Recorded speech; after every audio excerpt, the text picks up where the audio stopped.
Kaya pala hindi tayo dapat palaging umiinom ng tubig na may asin, lalong-lalo na paggising sa umaga dahil napakarami pala nitong masamang epekto sa ating kalusugan.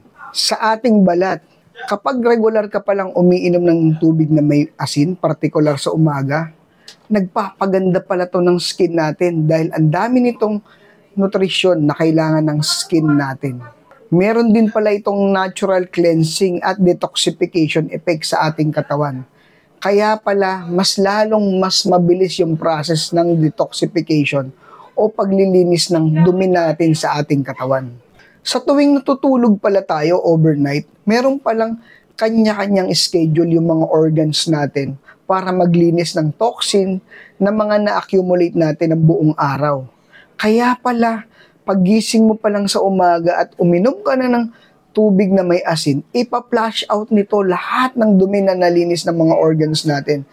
Di mo ba nararamdaman pag bago ang gising, parang ang bigat ng katawan mo? Kasi nga, punong-puno ng toxin yung ating dugo.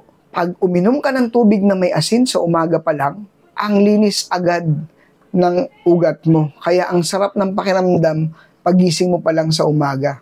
Ang regular ng pag-inom ng tubig na may asin, partikular sa umaga, napakaganda pala nito sa ating oral health. Nakakatulong itong patayin ang mga bakterya. Mas lalong gaganda at titiba yung ating gums kapag ito ay palagi nating pinapractice. Kapag may mga sugat ka, alam mo bang ang ganda ng healing effect nito at mabilis mapapagaling ang sugat mo, lalong-lalo na sa bibig mo? Ganon kaganda kapag inom ka ng tubig na may asin. At alam mo bang kapag inom ka pala ng ng tubig na may asin, makakatulong ito para ma-boost ang immune system mo. Kapag malakas ang immune system, ang daming benepisyo sa ating katawan. Ang hindi alam ng napakaraming tao, ang natural na asin, kailangan ito ng katawan natin. Bakit? Sa ating brain activities, yung mga electrical activities ng ating brain, para makapag-command ito sa buong katawan. Ang asin po ang isa napakakailangan ng ating brain.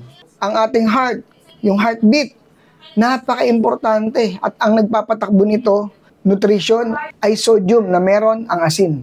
Sa ating digestion, hydrochloric acid or acid juice, ang number 1 ingredients ay asin pa rin para mapanatiling matapang at maganda yung digestion natin. Yung movement ng ating digestion, ng bituan natin para maganda yung bowel natin, yung absorption ng katawan, isa pa rin ang kailangan, ang asin. Sa muscle natin, contraction and relaxation, kailangan pa rin ang asin. Kaya kung oobserbahan mo, kawangis tayo ng mundo nakita mo yung laway mo, yung dugo mo, lahat ng fluids na mayroon tayo sa katawan, pawis, maalat-alat. Bakit po? Dahil marami po kontento nito ay asin. Kaya hindi po natin dapat katakutan ang asin. Bakit po? Kapag sobra ang asin, ilalabas ng katawan. Kapag kulang, hinihingi ng katawan. Kaya lang po tayo nagkakaproblema sa asin dahil yung asin na ginagamit ng marami ngayon ay artificial na asin. Hindi na yung galing sa kaligtasan na gawa ng Diyos. Tandaan po natin, pag artificial, hindi po kilala ng katawan. Meaning, may side effect, may overdose. Na hindi katulad pag natural na asin, alam ng katawan dahil nakadesign ito sa katawan ng tao. Kaya nga kung merong kang hypertension, hindi ka dapat matakot sa natural na asin. Matakot ka sa artificial na asin. Kapag meron kang hypertension, anong gagawin sa katawan? Mag-i-stay ito sa lahat ng ugat natin. Kaya nga, pag uminom ka ng tubig na may asin, ano ang nangyayari? Hindi ka ihi ng ihi. Isang indikasyon na ginagamit ng katawan mo.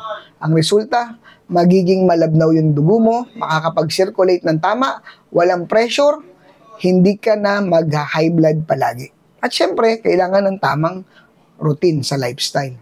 Kung may problema ka sa iyong urinary tract, meron kang infection, may UTI ka, hindi mo ba alam na mas lalo mong kailangan na ang tubig na may asin dahil mas malilinisan ito ang inyong kidneys. At mas lalong gaganda ang function nito dahil malilinisan. At lalong hindi ito makakasama o makakabuo ng stone. Bakit?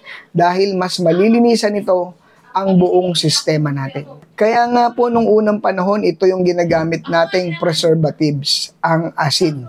Ang problema, hindi na natin ito tinatanggilik, kaya pinamamahayan na ng mga fungus, bacteria, infection yung katawan natin. Hindi katulad, pag tama yung asin mo, maganda po ang sistema ng buong katawan natin. Sana po nakatulong, Doc Nan.